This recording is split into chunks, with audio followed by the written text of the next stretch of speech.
Hello guys, alam nyo ba na bawal tayo mag-upload ng video galing sa TikTok kahit sarili natin TikTok basta may watermark. So, today's video tuturo ko sa inyo kung paano natin tatanggalin yung watermark sa ating TikTok account. Okay, so let's go.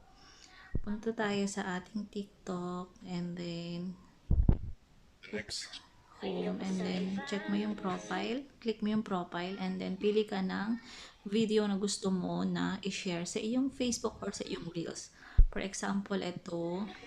And then i-click mo yung 3 dot dito sa gilid.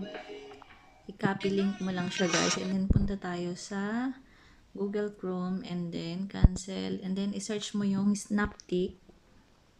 Ayan, TikTok downloader and then yung link guys